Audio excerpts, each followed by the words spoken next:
Maintenant que nous savons ce qu'est une servitude, faisons donc un petit tour d'horizon des plus répandus qu'on connaît parfois sans le savoir.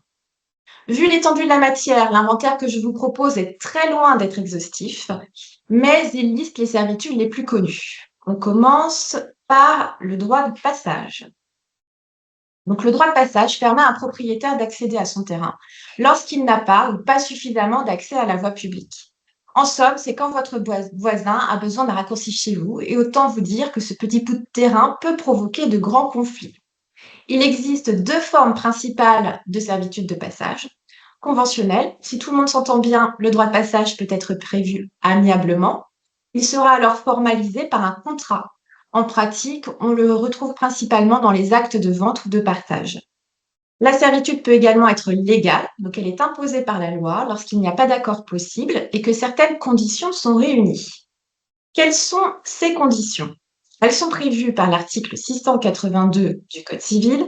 Alors, je vous préviens, on est dans le jus de 1804. Je cite: le propriétaire dont les fonds sont enclavés et qui n'a sur la voie publique aucune issue insuffisante, soit pour l'exploitation agricole, industrielle ou commerciale de sa propriété, soit pour la réalisation d'opérations de construction ou de lotissement, est fondé à réclamer sur les fonds de ses voisins un passage suffisant pour assurer la desserte complète de ces fonds, à charge d'une indemnité proportionnée aux dommages qu'il peut occasionner. Il y a plus de 200 ans. Donc, la condition essentielle pour bénéficier d'un droit de passage légal, c'est l'existence d'un terrain enclavé. Mais qu'est-ce qu'une enclave? Deux cas de figure sont possibles. Premièrement, il peut s'agir d'un terrain sans issue sur la voie publique, ce pour différentes raisons. L'absence d'issue peut résulter d'une impossibilité physique en raison de la configuration des lieux, un dénivelé, une étroitesse. Par exemple, l'unique accès à une maison par un escalier d'1,50 m de large, aboutissant à une route nationale avec un dénivelé de 40%, est une desserte insuffisante pour un usage d'habitation. Il peut s'agir d'une impossibilité juridique. Le terrain ne peut pas être desservi parce que les travaux d'aménagement nécessaires sont proscrits par les règles d'urbanisme. Par exemple, parce que l'unique chemin d'accès se situe sur une parcelle classée espace boisé. Le chemin ne peut donc juridiquement pas être utilisé comme espace de circulation, même si techniquement c'est possible.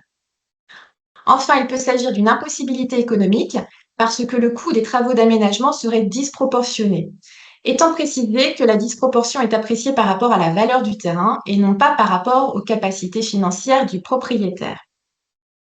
La deuxième hypothèse d'enclave concerne les terrains qui auraient une issue insuffisante, c'est-à-dire que l'accès existe, mais il n'est pas adapté à l'usage normal du fond du terrain, un usage agricole, un usage commercial, un terrain constructible.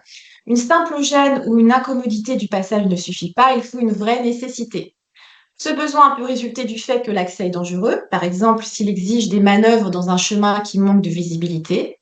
On évalue les besoins actuels du terrain et non pas ceux de la personne, même si le terrain a changé de destination, par exemple parce qu'il serait devenu constructible, étant précisé que les besoins peuvent n'être qu'occasionnels. Cette condition d'enclave implique que le droit de passage légal ne peut pas être reconnu dans certaines situations. En premier lieu, nous venons de le voir, si le terrain dispose déjà d'un accès suffisant. Également, si le terrain bénéficie déjà d'une servitude conventionnelle. Donc, même si le tracé prévu par le contrat est plus long, on ne peut pas réclamer une servitude légale.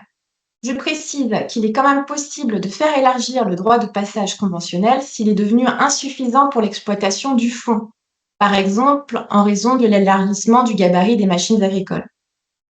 La servitude légale ne peut pas non plus être demandée si le terrain bénéficie déjà d'une tolérance, tant que cette tolérance dure. Et bien évidemment, la servitude légale ne peut pas être sollicitée si l'enclave résulte du propriétaire lui-même, parce qu'il aurait édifié une construction sur l'unique accès à son terrain. C'est pas malin, mais certains l'ont fait. En pratique, comment est défini le tracé du passage? Le tracé qui sera fixé par le juge doit être le trajet le plus utile pour l'accès à la parcelle enclavée. Donc le juge va retenir le passage le plus court entre le terrain enclavé et la voie publique et le moins dommageable dans le respect des règles d'urbanisme et de sécurité. Autrement dit, on cherche le chemin le plus court et le moins préjudiciable pour le voisin. Pas question de faire passer des camions devant la terrasse s'il y a un autre chemin derrière le garage. Avec un cas particulier, si l'enclave résulte d'une division d'un terrain, suite à une vente, un héritage, Dans ce cas, le droit de passage ne peut être fixé que sur ce terrain d'origine, même si un passage plus court pourrait être délimité sur un terrain voisin. L'assiette du droit de passage peut être établie par la prescription acquisitive de 30 ans d'usage, mais pas le droit lui-même, car c'est une servitude discontinue.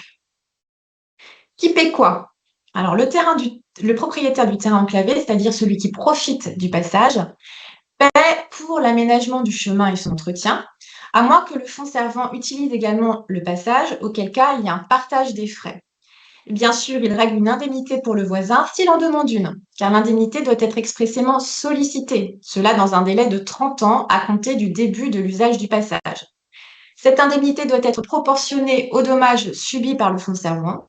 L'indemnisation comprend, d'une part, une indemnité calculée sur la base de la dépréciation du terrain utilisé, c'est-à-dire sa perte de valeur, et non pas sur sa valeur vénale, ni sur la base du profit généré pour le terrain enclavé.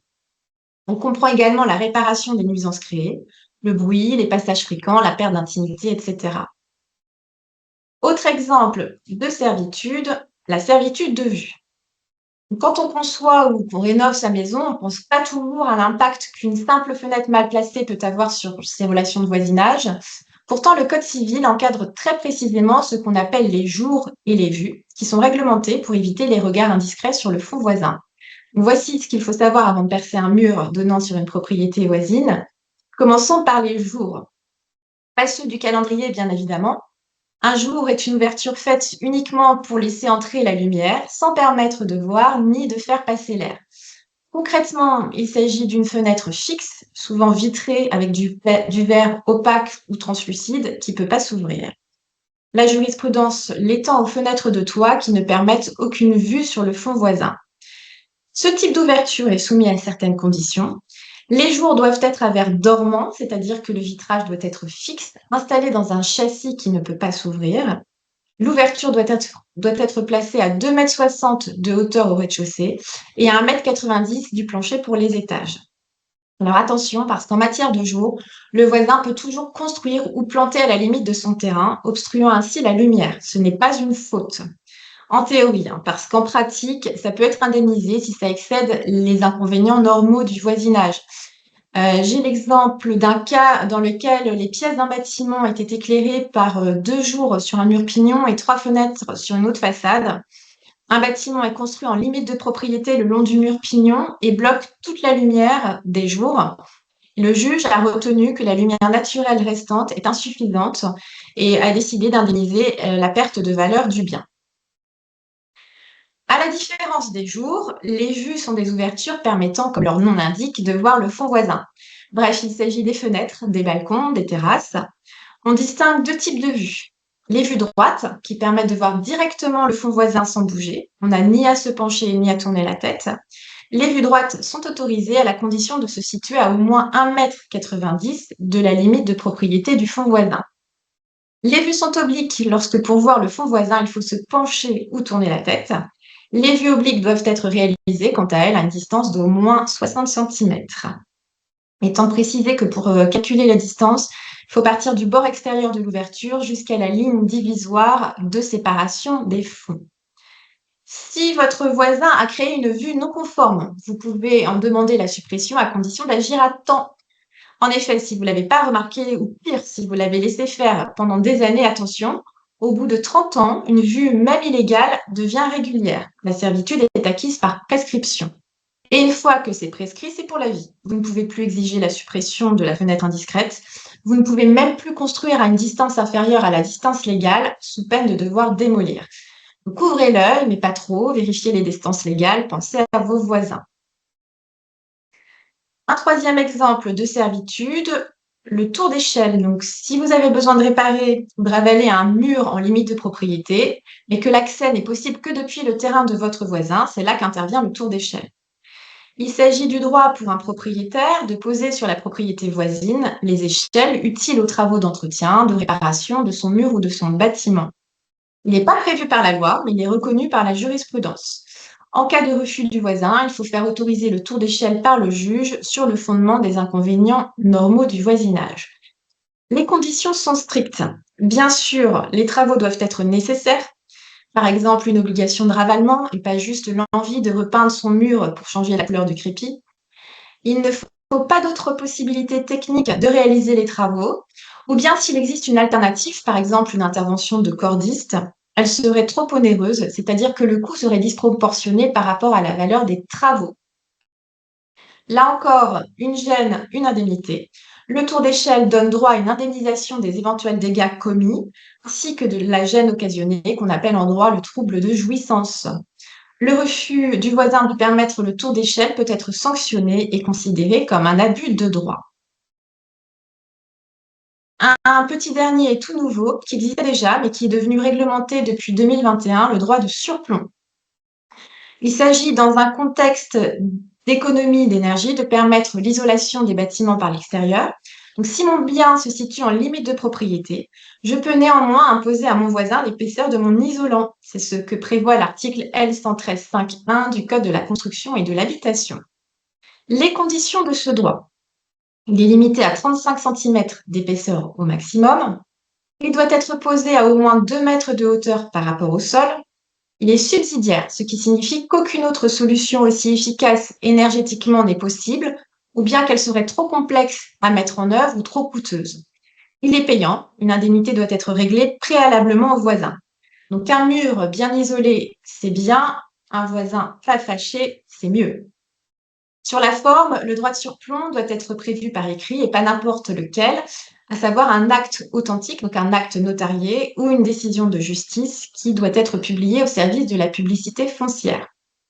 En pratique, le propriétaire du bâtiment à isoler doit notifier son intention à son voisin, qui dispose d'un délai de 6 mois pour s'opposer à l'exercice du droit de surplomb et ou saisir le juge pour la fixation de l'indemnité préalable.